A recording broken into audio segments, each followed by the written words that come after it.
a white long sleeve shirt and khaki pants.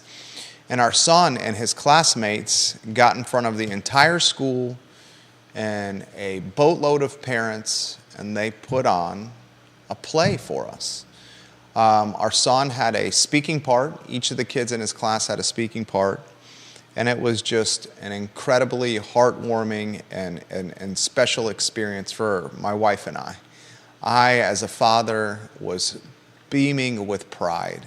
And the older I get, I highlighted this earlier in the week, the more I realize the true treasures and riches of life are the stories and the experiences and these heartwarming and heartfelt moments that we get to experience with family and the friends that we've chosen to welcome into our lives as family. We're sitting there, my wife's to my left, another friend and her family to my right, and we're watching our children put on a play in just such magical and special time of year, Christmas. Our son gets up for his speaking part. It's a couple of sentences, 3 sentences tops. He's wearing a lamb's head. He's supposed to be a sheep. And he delivers his 3 lines with confidence and with conviction. And I'm sitting there in the 3rd row, fighting back tears of pride and love and joy. And it's another moment that I experienced as a father and as a parent, where our son brought me just the most authentic and genuine love. I mean, it's just, I can't characterize it any more than just authentic and genuine love. It was such a special moment for me. And I'm sitting there trying to be like this tough, hard guy and, fight him back and, try to keep my shoulders up and my chest out, but I was just melting in this foldable plastic chair in the 3rd row with my wife next to me. I was melting, and I was so proud of not only our son, but all his classmates and the teachers that helped organize this holiday play. I think it just went off spectacularly well. And as the play was finishing, I was stopped by a handful of people who were fans and listened to the show. And the question came up often, or came up each time, how do you get the talking points for the program? How do you get the subject matter of the program? How do you find out what to cover from the show?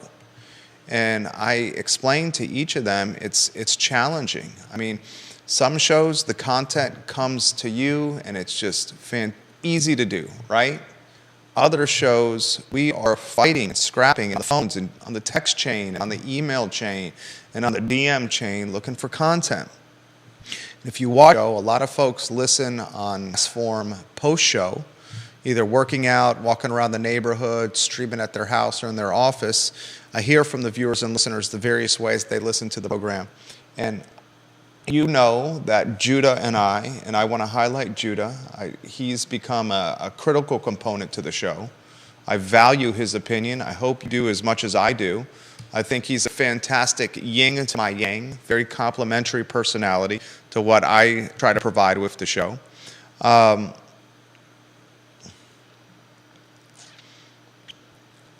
We're not afraid to talk about difficult topics. And are we good with the stream, Judah? Everything's good? I think so. Okay. Take a look at that if you could, please. We're not afraid to talk about difficult topics. Just make sure it's not choppy, it's going well. Viewers and listeners, everything good with the stream? Let us know. As you know, we're not afraid to talk about difficult topics. And today's show is going to have some difficult topics in it. There's an alleged sexual assault that happened at Charlottesville High School that was not reported to the proper authorities, the Charlottesville Police Department. We're going to talk about that on today's show. We're going to talk about, and you're watching the stream there, J-Dubs? Yep, loading the page. And looking at the live portion? Mm-hmm. Okay, thank you. Because it looks frozen on my end. We'll talk about, did Charlottesville Public Schools do something wrong? They did an internal investigation without notifying the police, without notifying the Commonwealth's Attorney's Office. Did they do something wrong? We'll talk about that today. We'll talk about the story that's not so much a secret anymore that's circulating around Burley Middle School. I've had a couple of dozen parents reach out to me about Burley Middle School and a fight that took place between students and a teacher.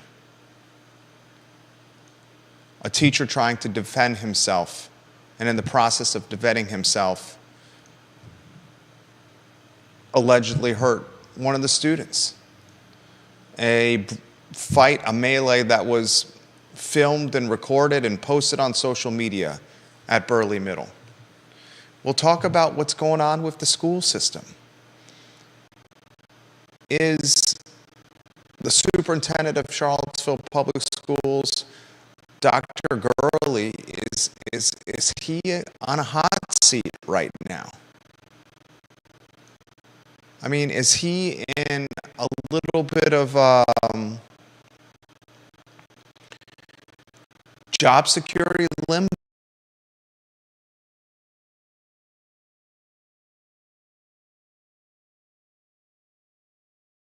I want to have that conversation today. I want to talk about Christmas. I mean, good night. With heavy topics like that, I'd like to weave in some positivity.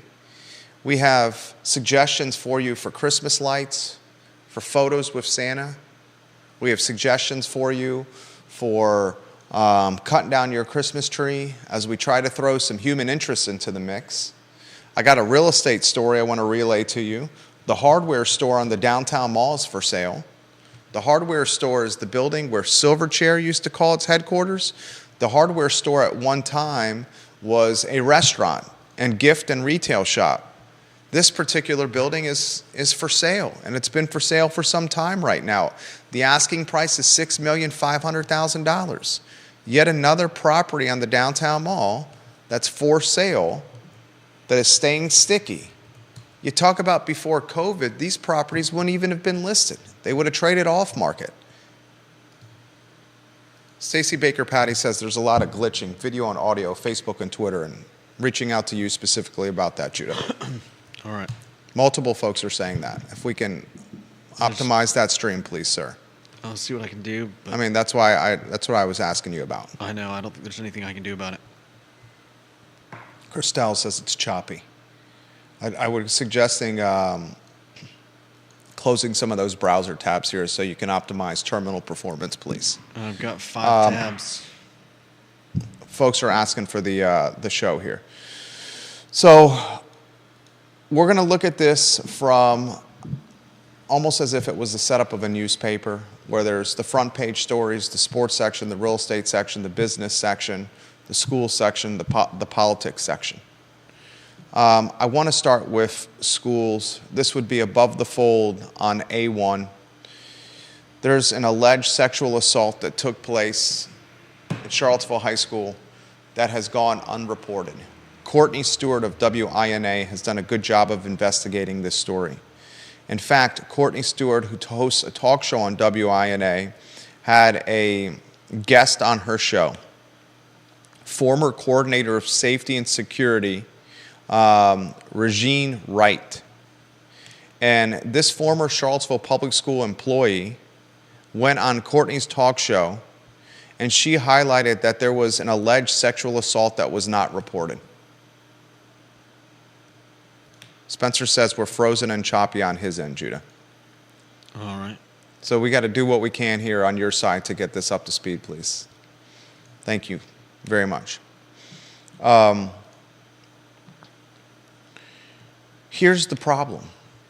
Charlottesville High School did an investigation internally. The Charlottesville Public School System did an investigation internally, and it was an investigation and an alleged incident that was not reported to the proper authorities. And after Courtney had this former employee from Charlottesville Public Schools on her talk show, the employee resigned from her position because of this alleged incident. After this investigation was handled internally, the proper authorities, the police and the Commonwealth's Attorney's Office, were not notified. And Courtney, who's a fantastic reporter, dug deeper into this story, and she found through a FOIA request a copy of a letter. And the letter was signed and submitted by the police chief, Kachis, and the Commonwealth's attorney, Joe Plantania. It's a 2-paragraph letter, and it's addressed to Superintendent Dr. Royale Gurley Jr. And the letter, and I'll paraphrase, basically says, we heard through Courtney's show that there was an alleged sexual assault or incident that took place. And under Virginia code, you have to notify the proper authorities immediately about this alleged sexual assault that took place on school property around April of this year. And the letter says, as of November 27th, the police department has had no indication of what happened.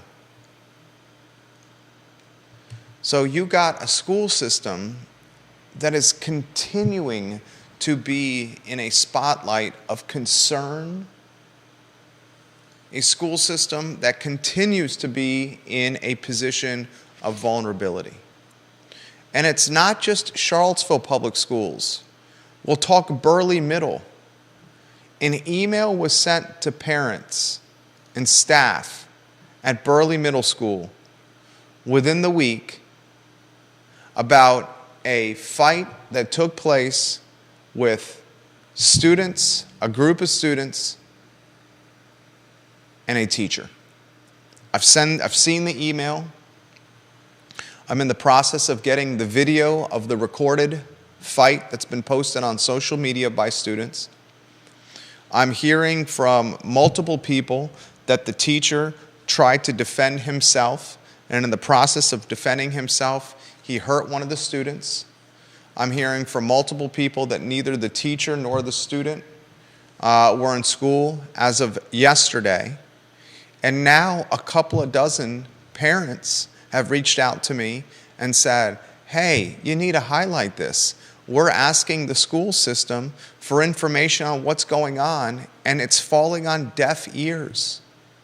When you take parents and you don't communicate with them when it pertains to their children, that's going to yield concern, that's going to yield anger, and that's going to get parents chomping at the bit at greater vigor to figure out what's happening. So here you got 2 different incidences at 2 different school systems. One that took place allegedly in April of this year, a sexual assault. I mean, right there with the worst kind of incident possible when it comes to your kid.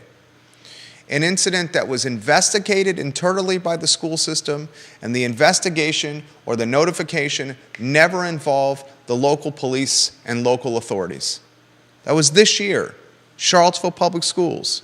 Within the last week, in Albemarle County Public Schools, at Burley Middle, you had a student or a group of students jump a teacher. And the teacher tried to defend himself. And in the process of defending himself, he injured a student seriously. And that investigation is happening internally within Albemarle County Public Schools. And the information is not being released to the parents. It's being kept on the QT, the hush-hush, the DL. And I'm going to tell you, as a parent of 2 myself, and I never speak for my wife, but I know my wife very well, if this happened anywhere around her kid or our kids or the school that our kids go to, she would be chomping at the bit to know what happened. Keeping things on the hush-hush is what's going to get people really angry. And I'm having parents by the dozens reach out to me saying, Jerry, you got to talk about this and put some pressure on these folks because it's not right. So I'm going to ask them some very difficult questions today. Thank you. Spencer said he left the page and he came back and things are working better now. Thank you, Spencer Pushard. We appreciate you. I'm going to ask some very difficult questions today. Is Superintendent Gurley's job in jeopardy?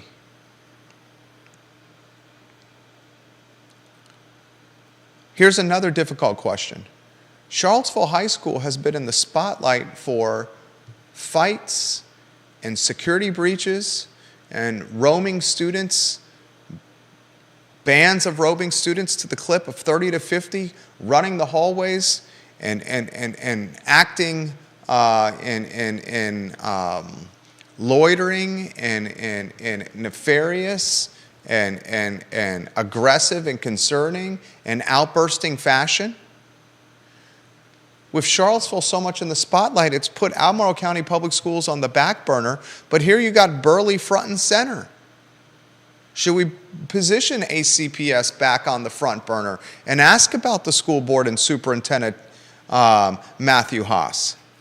I want Judah's perspective on all this. I want to talk about communication and transparency and what is right. I want to talk about the role of school leadership and how it communicates with local police departments. I want to talk about the role of social media and videos posted of fights on social media and how they should be utilized in internal investigations. The stuff that goes on Snapchat and TikTok, students think it disappears, but people are saving them to their camera rolls and then sending the actual files to parents.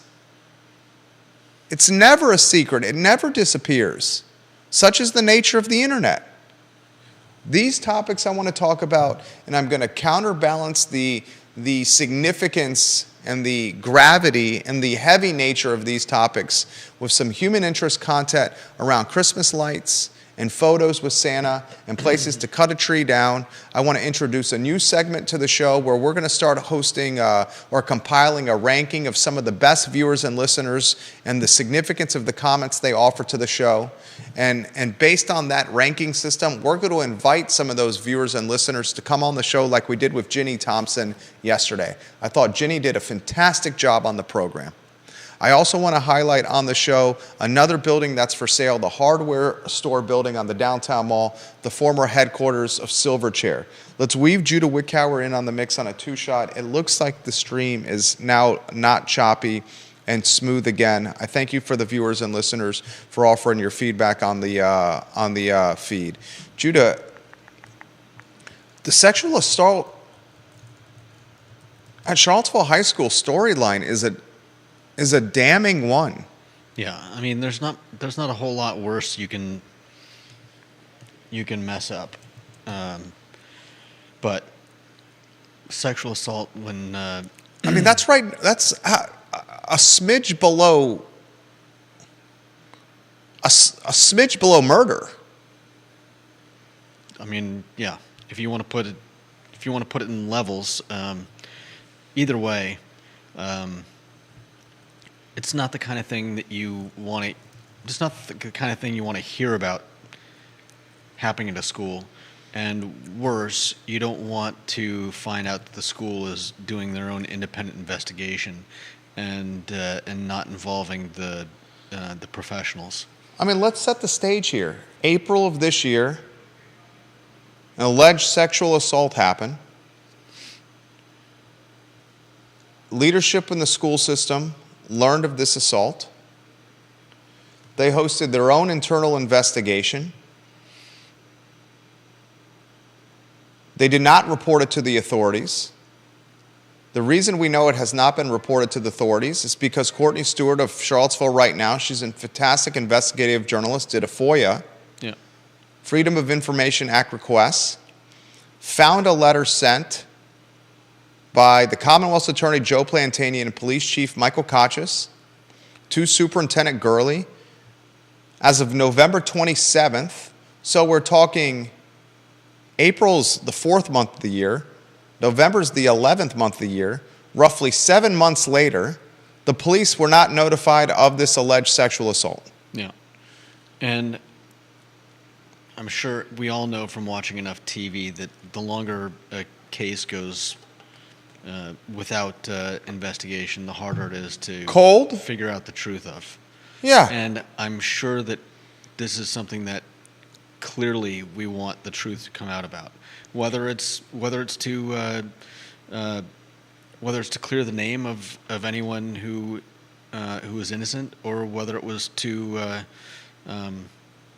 find guilt where there was guilt, I think it's best to involve the professionals. Superintendent and let Gurley them decide. Superintendent Gurley said on the record that a Title IX officer had conducted a thorough investigation of the allegation, and this Title IX officer concluded it was not sexual assault. The former coordinator of safety and security, Regine Wright, she alleged to Courtney Stewart that school leadership had not reported the assault. This is one of the reasons she resigned from her position. She has a background of policing. I mean, this is a hot mess. These are the questions I have. Is Gurley the superintendent on the hot seat? A follow-up question I have, what role did the school board play in this? A follow-up question to that, did the school board offer guidance in any capacity? If so, what is their liability? Was the school board kept in the dark? Was this strictly decision and conversation had between Superintendent Gurley and maybe the attorney for the school board or the school system? Who else was involved in this email chain, this chain of communication? So for those wondering, a Title IX officer in coordination with Civil Rights Compliance Coordinator, the Title IX/Sex Equity Officer is responsible for monitoring and implementing the district's compliance with state and federal laws prohibiting sex discrimination, including Title IX and Chapters 28A. So, I hope that if this officer found nothing wrong, that's wonderful. The Title IX officer, not the police officer. Right. But I think it still stands to reason that this should be brought to the police, Plantania as well, their attention, so that everything is cleared above board. On the up and up. Yeah. And this news from the only high school in the city of Charlottesville comes in the wake or in the shadows of a melee in Burley Middle, in Albemarle County Middle School, where I've had 24 parents reach out to us about this. Students, what we're hearing, pinned a teacher, male, and got aggressive with the teacher, physically contacting the teacher, and the teacher self-defended, and in the process of self-defense, injured fairly seriously one of the students. Email correspondence from Burley went out to the parents that said this will be an investigation we handle internally, and very little will be released, if any at all. And now the folks at Burley reaching out to me by the dozens saying, what the heck is going on? The common denominator with both is the fact that they want to keep things quiet and do internal investigations. And parents deserve information. And I think we may get a little too we may get a little too used to having information at our fingertips, and sometimes it's better to let things work through the system before jumping the gun.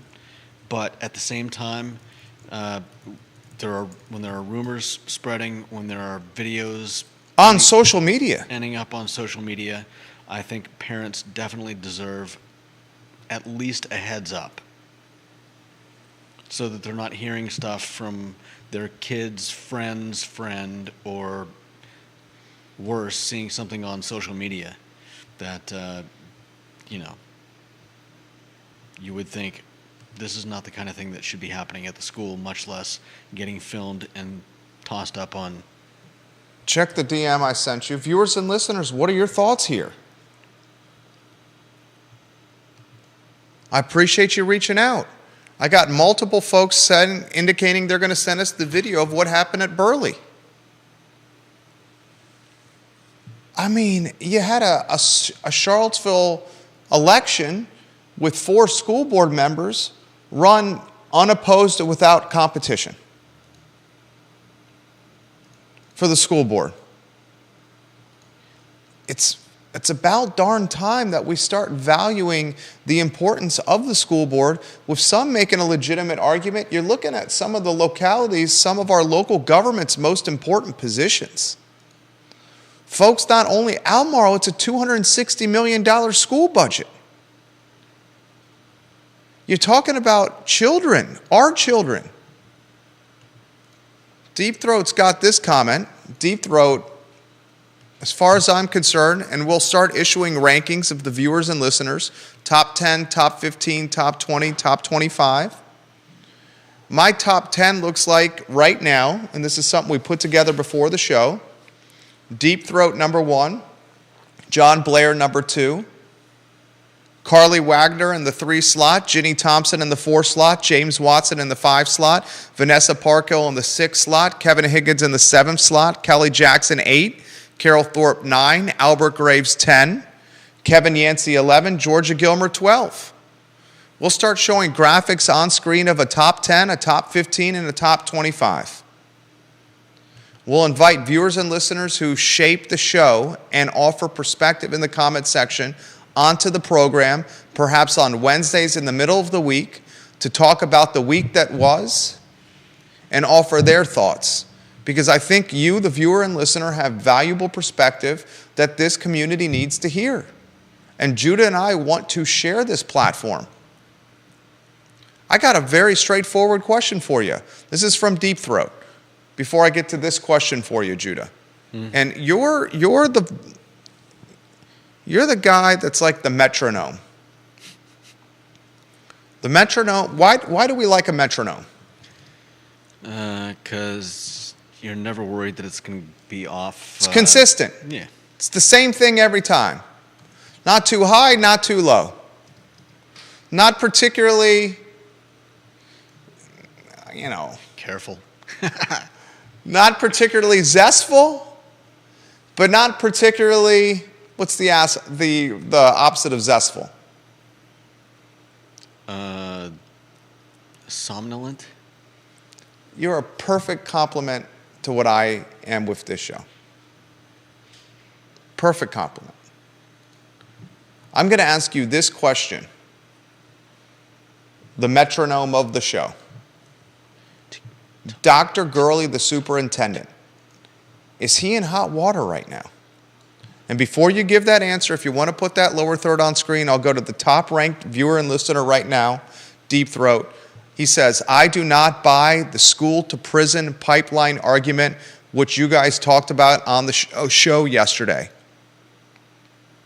He says, calling the police on an offending student in Charlottesville is something you should do. Do you really think let them go Joe Plantania would put any of them in jail? This is Deep Throat talking. But at least Charlottesville Public Schools will take the kids out of the situation, and teachers won't be expected to subdue kids committing assault without backup. Deep Throat says, I sure hope they don't punish that Burley teacher. If a kid attacks a teacher, I hope the teacher is encouraged to make sure that kid leaves in an ambulance. I won't take it that far. I appreciate Deep Throat's comments. I'll say this. That may not have been my first thought either, but I think it was pretty close. If a teacher is attacked by a kid or a group of students, and that's the talk at Burley right now, and I'm going to get the video. I'm not going to air it. But just like I saw the video of the assault in the locker room with the JV football team, and just like we've talked about other topics on the show where in real time they took some time to develop, but if I'm going to say something on this program, it's based on something that I've seen or read or I know for fact. Yeah. I'm going to get that video.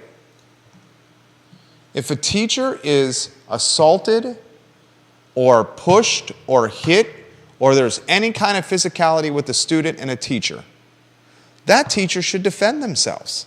Yeah, no doubt. I'm not saying there's level of defense, self-defense, but protecting themselves and ensuring they do not get hurt or put in harm's way should be priority number one. No And doubt. if students are attacking or hitting or punching or slapping teacher, that teacher needs to do something to keep that from happening and to stop it immediately. Yeah. And if the collateral damage of that is one of the students gets injured, We need to protect we need to protect the students and the teachers. But if a student is attacking a teacher, yeah, I think the onus falls on the school to protect that teacher. viewers and listeners, are you okay with that comment? If you disagree with us, you put it in the feed. We'll relay it live on air. If you have a problem with it, let us know. If a teacher's getting attacked,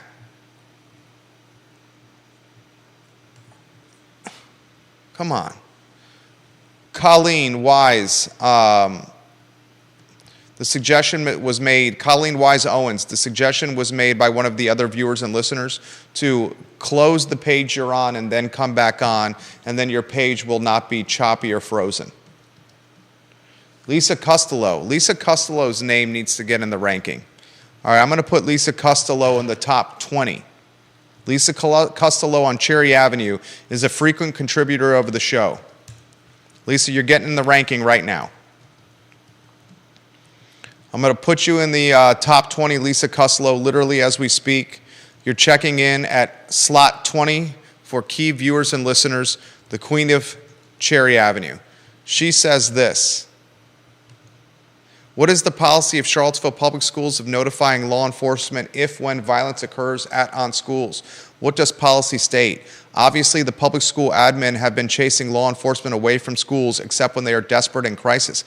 Interestingly, I now know more about this through the letter that came up in the FOIA request. I'm going to read this verbatim. This is a letter signed by Chief Conscious and Commonwealth's Attorney Joseph Plantania, addressed to Superintendent Royal Gurley Jr., Dr. Royal Gurley Jr., dated November 27th, 2023. We're talking something that is, Judah, less than 2 weeks old. We're talking something that is 10 days old, this letter.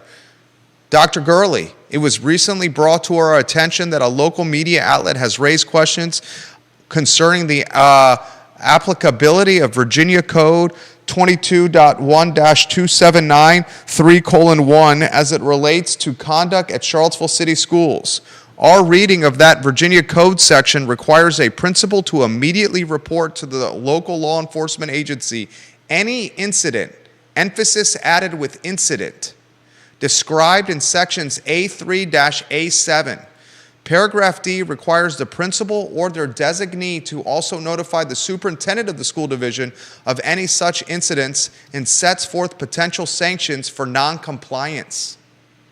Our reading of the Virginia Code 22.1-279 3:1 does not permit any non-law enforcement agency or entity to conduct their own independent investigation or inquiry. If a specified incident is alleged to have occurred, the law requires an immediate report to the Charlottesville Police Department. Of specific concern is the allegation that a student was sexually assaulted on school property on or around April of 2023. To this date, the Charlottesville Police Department has not received any formal notification about this alleged incident pursuant to 22.1-279 3:1. Should you have any information regarding an allegation of sexual assault that occurred on school property, please immediately report this to Major Daniel Meehan. And here's his email address.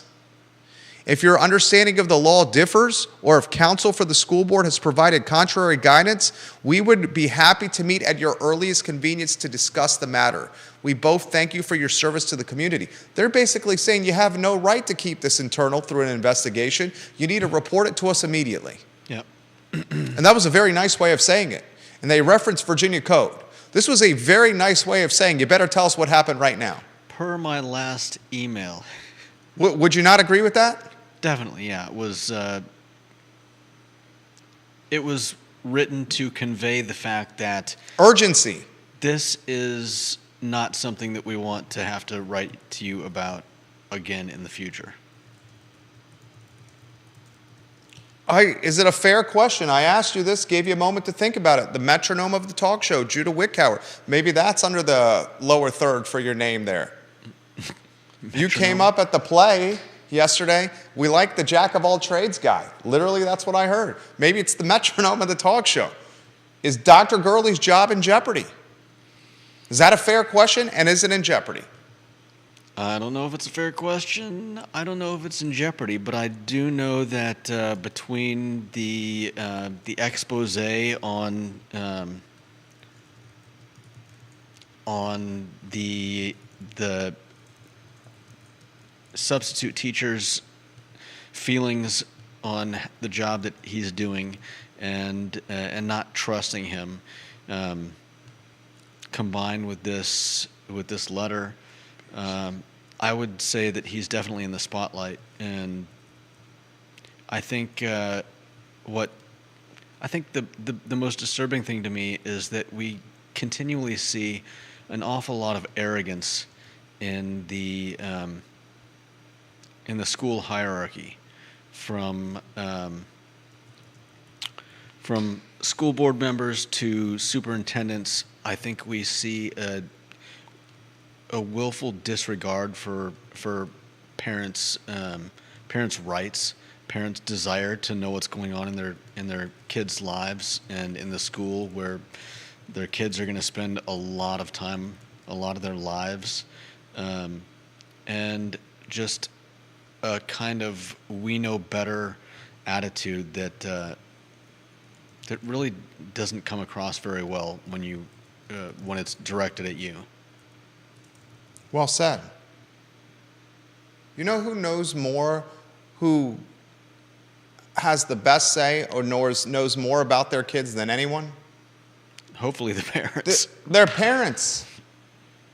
And every circumstance is different. And I'm not going to get behind this microphone and speak in front of a boatload of people and say that all sets of parents are created equal. They're not. Yeah. There are rotten apples in every barrel. We all know that. Yeah.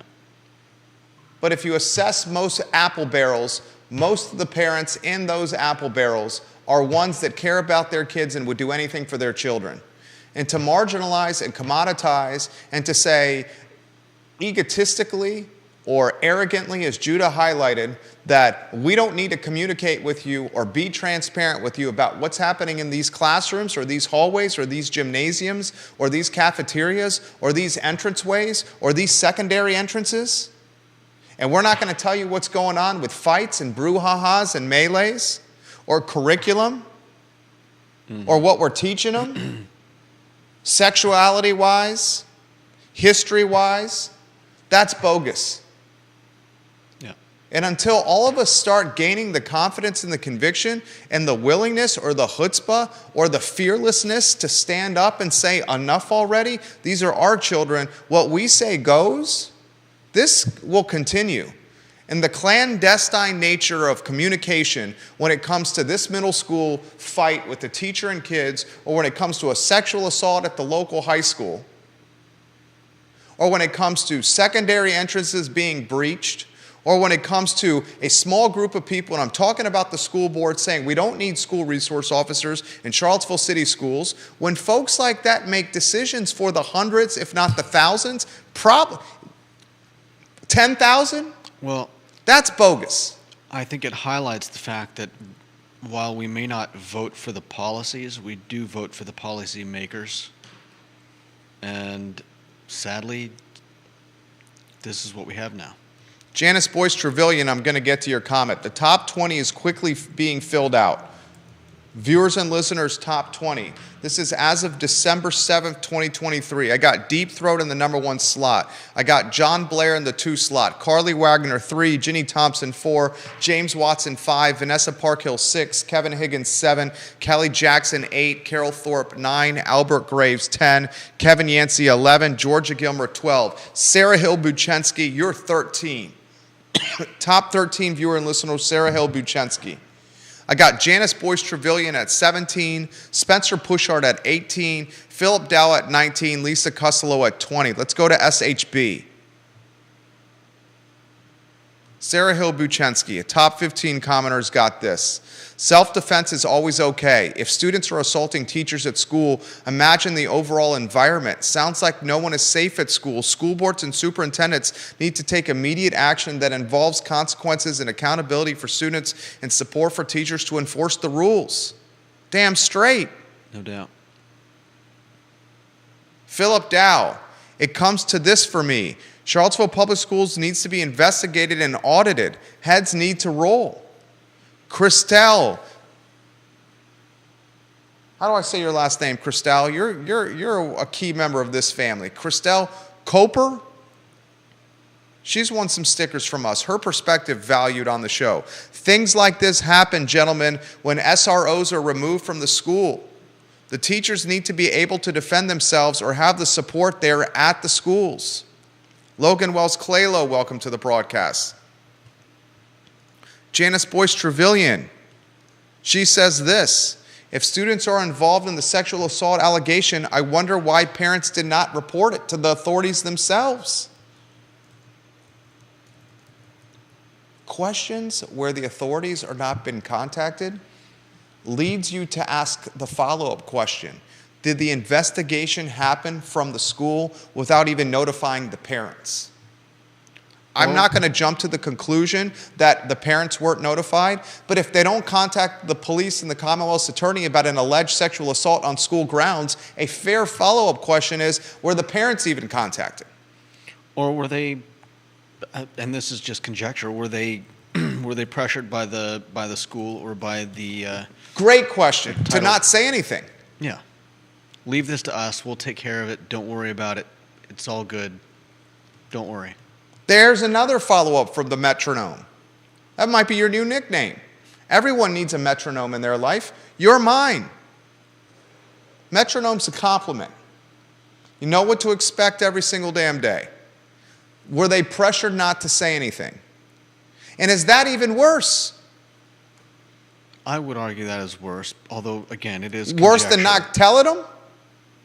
Oh, worse than not telling them? What were you going to say worse than? I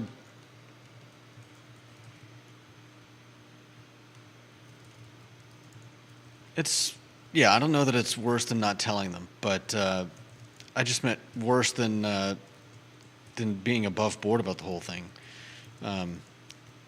Again, we don't know all the details of what happened, so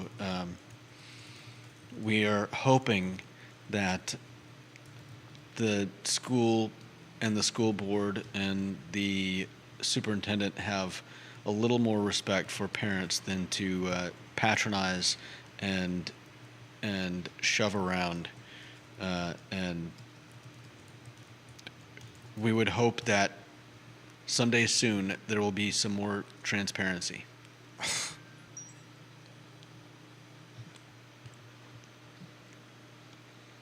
Lisa Costello, are we not beyond trying to fix these schools? Are we not at a place of questioning why parents still send their children there with their eyes wide open? I respect that comment, but I mean, we had Ginny Thompson on the program yesterday, and she was amazing. She homeschools her 3 kids. Mm-hmm. We've had folks on the program that have got their kids in private school, folks on the program that have watching the program that have their kids in private school or are homeschooling them. Not everyone, trying to be empathetic and sympathetic and open-minded to every circumstance. Not every family unit has the luxury of homeschooling or private school. And not every parent has the bandwidth to track down every last nugget of information about what's going on at the school. And I'm sure a lot of you out there know how reticent kids can be to fully share. Dude, listen to this. Our kindergartner, who's not even 6 years old, gets picked up at 2:40 p.m. by my better half. His baby brother's in the car seat next to him. Mm-hmm. And at 2:40 p.m., a 5-year-old gets in the car after a long day and really doesn't want to say anything for like half an hour to 40 minutes. And also has a vastly different perspective on what's going on in the school than what the parent might like to know about. 100%. James Watson watching the program. James Watson is ranked number 5 in the I Love CVille show family. One of the top viewers and listeners in this family, James Watson. I'm treading lightly here as I have a lot of respect for civil servants working in our community. I'm friends with many, but it seems as if the WINA article never came out. We never have an idea about the unreported incident. 100%, James. That's the big problem. That is a huge problem. Bingo, Mr. Watson. Yeah, 100%. If somebody hadn't, who knows how Courtney Stewart originally got wind of. Through the Courtney is excellent at her job. Mm-hmm. She interviewed former coordinator of safety and security, Regine Wright, on her talk show. And Regine Wright, this podcast is out there. Kelly Jackson, you put this on my radar. You shared this with me in a DM. This podcast, she highlighted on the show why the former coordinator of safety and security resigned. And the former safety and security highlighted that she resigned because of how this was handled. Wow. In part because of how this was handled with an internal investigation and not the transparency of the proper authorities. Yeah. And she was a former police officer. Yeah. Regine Wright. Right. I mean, that's certainly not conclusive, but it is, at the same time, somewhat damning.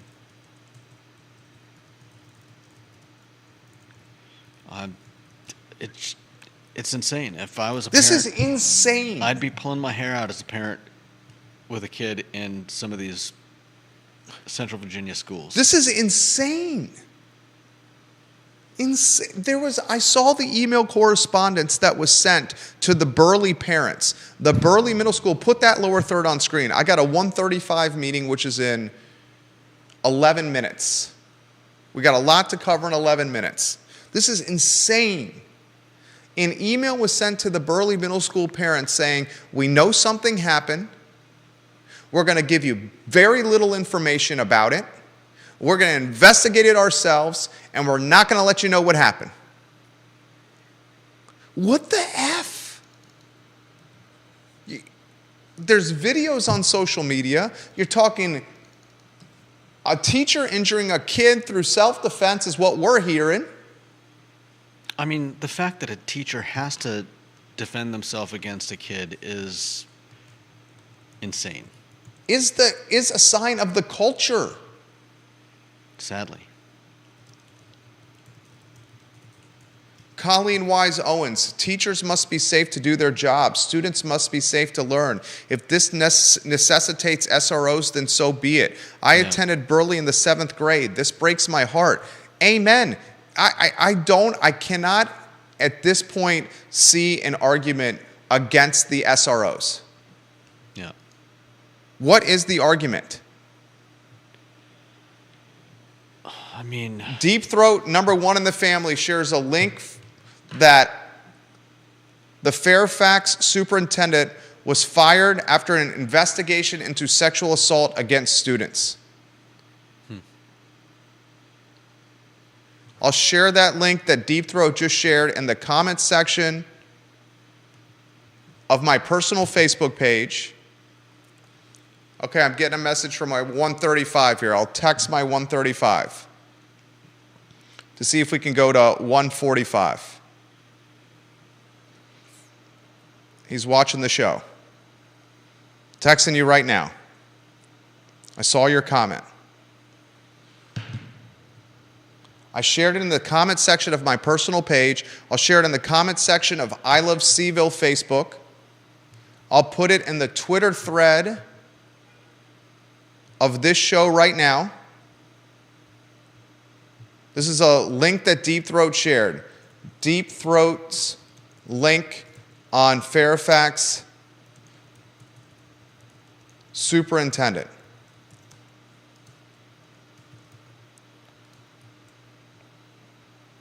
Just shared it there. And I'll put it in the comment section of LinkedIn. And on the I Love Seville Food Facebook page.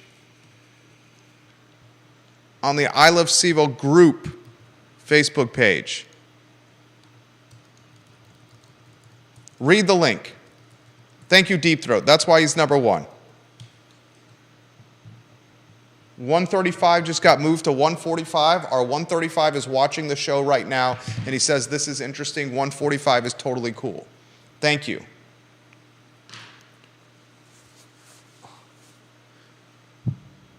Waiting lists at the private schools are full. And not everyone can afford them. The schools, as Carly Wagner highlighted on yesterday's show, are actively pursuing special use permits to expand enrollment.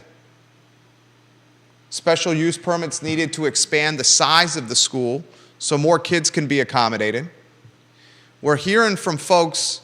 Chad Wood's watching the program. Chad Wood, you're in the ranking. I'm going to put you in the 14th slot, Chad Wood. Top 14 in the family, 14 coming in, Chad Wood. We're hearing the homeschooling is absolutely exploded. I mean, I'll take it a step further. What if the school board knew about this? An alleged sexual assault in April of this year, the Charlottesville City School Board. What if they were made aware of an alleged sexual assault? And the school board, the folks that are elected to guide the superintendent, what if they knew and offered guidance not to alert the proper authorities, the police and the Commonwealth's attorney? That would be extremely damning. What kind of behavior is this? What do you describe this as? Viewers and listeners, what kind of management style of behavior do you call this in a few words? I mean, ultimately, I would say it goes back to the arrogance of we know better.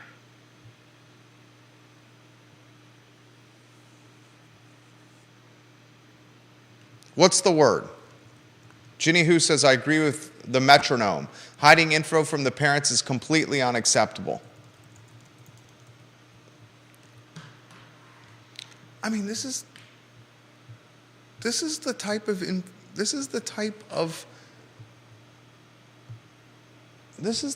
stuff that you expect from like top level government and electeds. You never expect you're going to see this on Rose Hill Drive. But we're talking about something at Burley Middle on Rose Hill Drive. We're talking about something on Melbourne Road. 1400 Melbourne Road, to be exact. At a high school. Mm-hmm. 3 days ago, a letter to the editor from a substitute teacher at Charlottesville High School. And the letter to the editor, where she signed her name, said, I went to the high school to substitute. I'm pursuing my PhD. I spent 7 years as an actual teacher in the classroom. I took time off as a teacher because I want to get a PhD.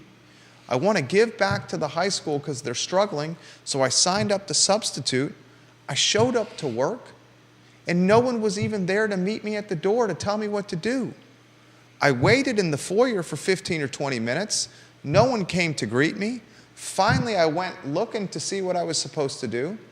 I went to the classroom after someone telling me you're substituting for this person in this classroom. I showed up the classroom and the door was locked. And students were milling around outside. Students were hanging outside the classroom door. The door was locked. I didn't even have a key to unlock the classroom. Then I go to the front office. I get the key to unlock the classroom. I unlock the classroom. They forgot to tell me what the internet login and password was. They forgot to tell me where to go to the bathroom for me. Yeah. They forgot to tell me what the protocols were when students wanted to go to the bathroom. She had identified a circumstance of a student wanting to go to the bathroom. She noticed the student had a cell phone in his hand. Well, there's a no cell phone policy in the school system. Too late at that She point. said if you're going to go to the bathroom, you have to leave your cell phone on the desk. The student then cussed her out to her face, sprinted outside the door down the hallway, and she didn't know how to handle it. We find out about that because she writes a letter to the editor in the Daily Progress.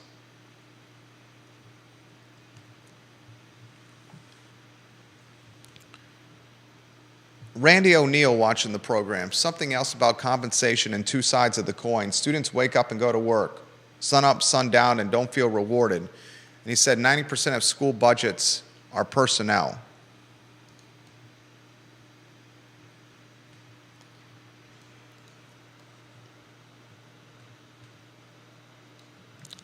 I didn't want to spend the entire talk show talking about this, but when dozens of parents reach out to you and say, please talk about this, you feel compelled to do it. And you especially feel compelled to do it when you were one of the first folks to make mention of the JV locker room situation. One of the first folk to mention that, and that led to something. Talked about the gift cards with Nakia Walker and getting folks to speak before council. Mentioned that first. You understand the influence here, so we utilize it.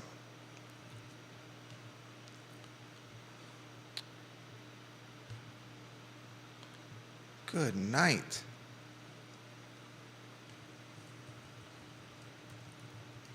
I want to offer some perspective on a couple other things.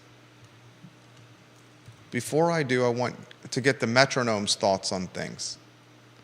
J-Dubs, Judah B. Wickower, J. Willie Style, Judah, J.W.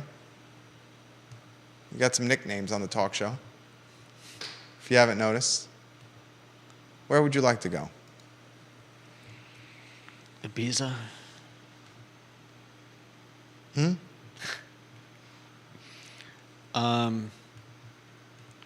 We could talk about Santa. You want to dot the I's and cross the T's first?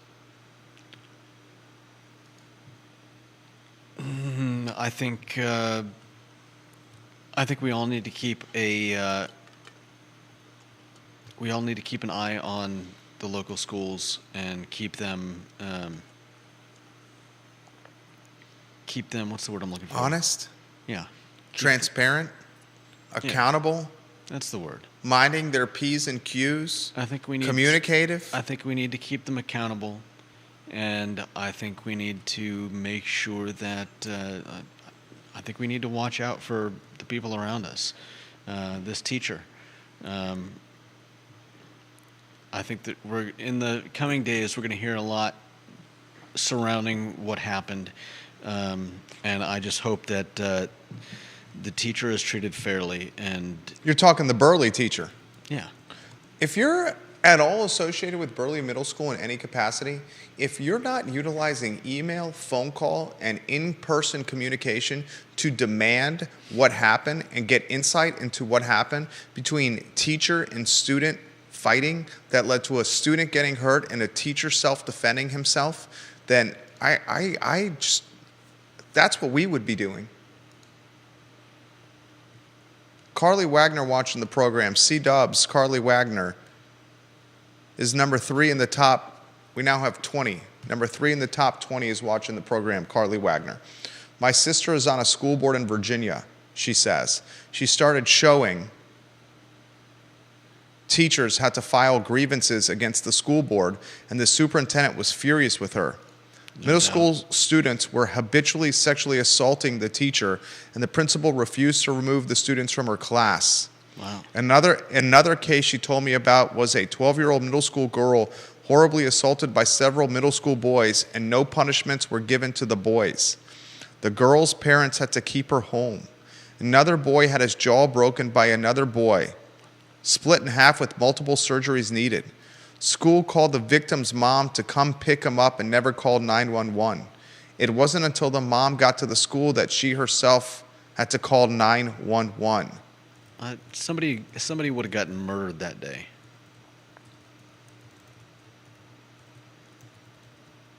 Seriously. That's terrible. That's from top 3, number 3 in the ranking, C-Dubs, Carly Wagner. Philip Dow says accountability of the word. Philip Dow checks in at number 19 in the polls. Philip Dow of Scottsville. We'll start showing graphics on screens of the top 25. Judah's like, how the hell are we going to keep this in order? We will keep it in order. We try new things, see if they stick to the wall like spaghetti, and we move ahead with them. That's how the program evolves and innovates. We'll finish the show with something light. You get the Xmas, the Christmas lights, ready to rock and roll. I want to highlight 2 things before we get to that point. The hardware store building on the downtown mall is for sale. It's been for sale for a while. The hardware store has an asking price of $6,500,000. $6,500,000. 27,800 square foot building on the downtown mall. You can go to our names on the lower thirds here. 27,800 square foot building on the downtown mall, asking price of $6,500,000 with a cap rate that's not too shabby of 7.12%. A building like this would never have lasted on the MLS. It would never have even been listed. It would have been traded off market and have never made it to the public conversation. There's multiple buildings on the downtown mall currently for sale. Judah Wickower, Christmas lights. Multiple. The story's on iloveseville.com. You can Google iloveseville. You can type in your browser iloveseville.com/Christmas trees or iloveseville.com/Christmas lights. And what's the other one we're working on? iloveseville.com/photos with Santa. Do that for the URL if you could, please. All right. Photos with Santa. Judah Wickower is doing a bang-up job. He's got 8 spots for Christmas lights around Charlottesville, Central Virginia, and Richmond. If you want 8 suggestions to see Christmas lights in the Charlottesville area, the Central Virginia, and the Richmond area, the URL is iloveseville.com/Christmas lights. If you want suggestions on where you can cut down your Christmas trees, iloveseville.com/Christmas trees, where Judah Wickower's come up with 11. He caveated it yesterday. You better cut down the Christmas trees now because the farms are getting a bit bare. Yeah. I'd say half the ones that I checked out have already posted on Facebook, hey, we're closed for the season. So do it immediately. Some of them are just straight up didn't even open. They're like, hey, we need more time to grow the next crop. Others said there's nothing left to cut down, but we still are selling. We're still selling the little trees ones that we've got. No, we're still selling trees that are pre-cut. My wife and I and others, our family and our in-laws went to Foxfire Christmas Tree Farm. We got a beautiful 10-foot tree, extremely full in the front. It's a what's it called? The type of tree that she likes. What's the type of tree? Christmas tree? Yeah, it's got a name. Douglas fir? She loves the Douglas fir. I got it right? It's a Douglas fir. You know what the only problem with our Douglas fir, this beautiful basically 10-foot Christmas tree, Douglas fir, completely full in the front. Came with a squirrel. A lot of sap. On a sap. What's the Clark Griswold line? You know what the problem with our Christmas tree is? It has no back. It's like someone took a chainsaw and cut the tree literally in half. The front is super full. There is no back. We initially were uncertain about getting it until my mother-in-law, a wonderful lady, said, you know, we can position this tree very nicely against the wall and no one will even notice that there's no back to the tree. It's probably even better because It's so much better because it takes less space. yeah.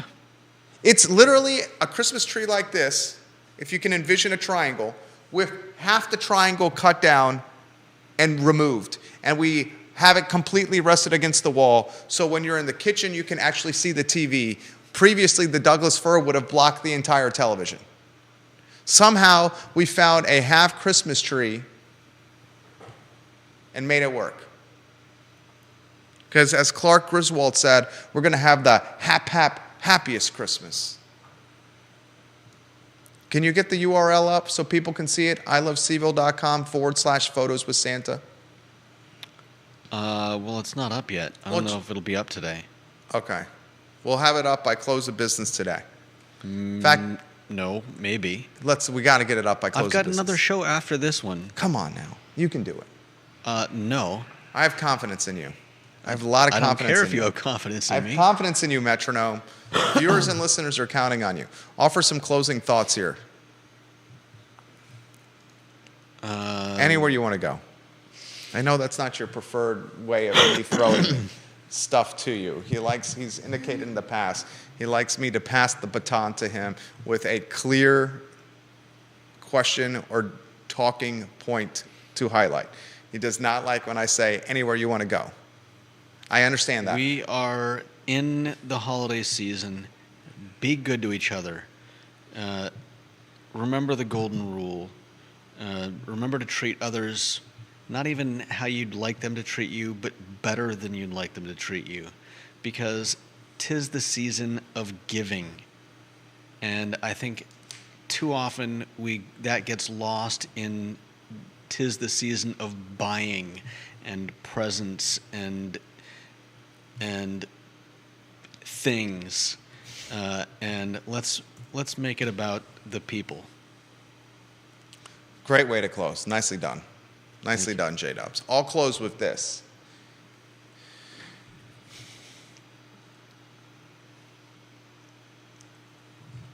Don't be afraid to speak up when you see something that's not right, even if it goes potentially against popular opinion in that moment. Speak up, even if it goes against what you think is popular opinion in the moment.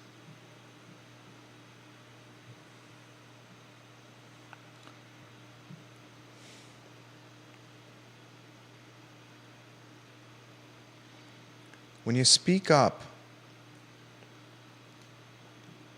and you stand up for what you believe in, you might save someone from getting hurt or assaulted or worse. And demanding accountability when it comes to schools and communication is the basics of education. There was a time when people called out Joseph McCarthy during the Red Scare. I don't think it's going to be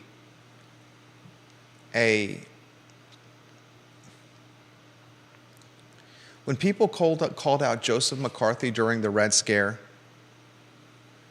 those folks were persecuted.